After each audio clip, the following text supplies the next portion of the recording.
Kerem Bürsin aún ama a Hande Erçel. La verdad que nadie esperaba. Prepárense porque esto es GRANDE. Ay, ay, ay, señores. ¿Se acuerdan de Kerem y Hande? Sí, la pareja de ensueño, la que nos robó el corazón con su química en Lütfen Benden Olmasn. Pues resulta que parece que el fuego no se ha apagado para nada. Olvídense de todo lo que creían saber, porque hay salseo fresco y del bueno. Miren, yo he estado investigando husmeando por ahí, y lo que me llega es que Kerem Bürsin sigue loquito por Hande Erçel. Sí, lo han oído bien. No es que la recuerde con cariño, no. Es que todavía hay amor del bueno, del que duele, del que hace que uno no pueda seguir adelante. Para ser honestos, muchos pensábamos que lo de ellos ya estaba más que superado. Que cada uno estaba en su camino, rehaciendo sus vidas, y sí, ambos están increíbles, de eso nadie lo duda. Pero lo que yo creo que está pasando es que Kerem, por mucho que lo intente, no puede sacarse a Hande de la cabeza. Hay miradas, hay detalles, hay cosas que no mienten. Piensen en las últimas entrevistas de Kerem. Siempre amable, siempre profesional, sí. Pero cuando le preguntan por Hande, hay un brillo especial en sus ojos. Es como si se le escapara una sonrisita, una que no puede disimular. Y no es solo una cosa de ahora, esto viene de lejos.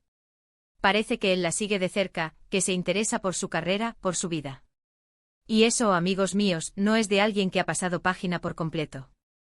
Además han salido unos rumores que me tienen boquiabierta. Se habla de encuentros casuales, de mensajes que van y vienen. ¿Será verdad? ¿O es pura invención de la prensa? Yo, por lo que he visto y escuchado, me inclino a pensar que hay algo más que una amistad. Algo que se resiste a morir. Piensen en la intensidad de lo que vivieron. Una relación que se hizo pública, que fue seguida por millones de fans, que tuvo un final, abrupto por decirlo de alguna manera.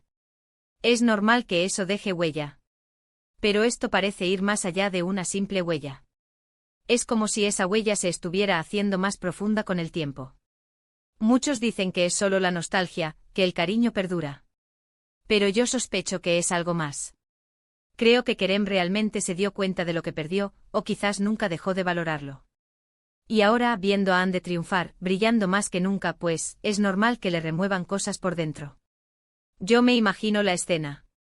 Él, en su casa, pensando en ella. Viendo una foto antigua, recordando esos momentos. Y de repente se le ocurre escribirle, solo para saber cómo está. Y de ahí un mensaje lleva a otro, una llamada a otra, y zas. La chispa se reaviva. ¿Quién sabe? Lo que sí es cierto es que la conexión entre ellos era magnética. En la pantalla, en la vida real, se notaba a leguas. Y esas cosas, cuando son tan fuertes, no se olvidan fácilmente. A veces el tiempo no cura las heridas, sino que las hace más profundas, más difíciles de tapar. Y ahora me pregunto yo. ¿Qué hará Kerem si ve que Hande empieza a salir con alguien más? ¿Se resignará? ¿O intentará reconquistarla? Porque yo, por lo que siento, creo que él estaría dispuesto a todo. Lo que yo no entiendo es por qué si el amor sigue ahí, no dan el paso. ¿Miedo a que se repita la historia? ¿Presión mediática? ¿O simplemente no es el momento? ¡Ay, qué misterio! Pero bueno, dejémonos de especulaciones por ahora. Lo importante es que las señales están ahí. Y esas señales para mí gritan Kerem Bürsin todavía ama a Hande Erçel. ¿Vosotros qué pensáis, volverán a estar juntos?